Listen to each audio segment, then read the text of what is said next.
असं केलं पाहिजे की 7 जणांचा रेव पार्टी होऊ शकते का? जे प्रायव्हेट पार्टी असेल त्याच्या संदर्भात पोलिसांना अशा स्वरूपाचं रेव पार्टीचं स्वरूप देणं अत्यंत चुकीचं आहे असं माझं मत आहे. कारण खडसेंना बदनाम करण्यासाठी हे चाललेलं आहे. कारण अलीकडच्या कालखंडामध्ये अनेक प्रकरणं आम्ही वारंवार सरकारचे बाहेर आणतो आहे. रोहिणीताई वारंवार सरकारवर हल्ले करत आहेत. यांचं तोंड कसं बंद करून टाकायचं, यांना बदनाम कसं करायचं यासाठी रचलेलं आहे षडयंत्र आहे. तुम्ही म्हटलात की तुम्ही बोलता किंवा रोहिणी खडसे बोलताय, या सगळ्याचा तुमच्या या सगळ्या बोलण्यावरती परिणाम होईल किंवा सरकारच्या बद्दल तुम्ही जे काही कमेंट करतात त्याबद्दल? तुम्ही म्हटलं की तुम्ही बोलतात सरकारबद्दल, रोहिणीताई बोलतात, या सगळ्या प्रकरणाचा तुमच्यावरती रोहिणीताईवरती काही परिणाम होईल?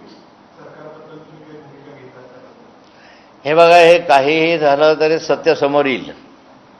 न्यायालयामध्ये प्रकरण आहे त्यामुळे अधिक मी काही जास्त बोलू शकत नाही.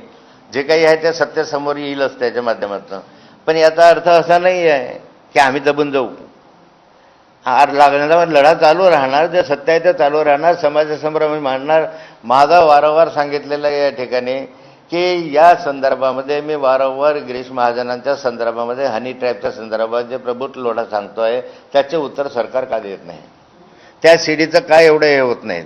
मी स्वतः ती सीडी पाहिलेली आहे, त्याने मला ते दाखवलेली आहे. पण बार्गेनिंगमध्ये तो त्याने सांगितलं ते की मी दाखवलं होतं. प्रफुल्ल लोढांनी स्वतः सांगितलं, मी खडसेंनी दाखवलं होतं हे त्यांनी सांगितलेलं आहे स्वतः. त्याची सीडी आपल्याकडे आहे, पण जे दाखवलं ते माझ्याकडे नाही आहे.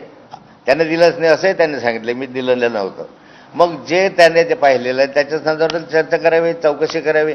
तो भाग वेगळा होता, मी त्या भागावर बोलणार नाही. मी आज फक्त एवढ्या भागावर बोलेल की या ठिकाणी माझ्या जावयांनी हे सगळं व्हायच्या आधीच हे सांगितलेलं होतं की हे पाळत असे असे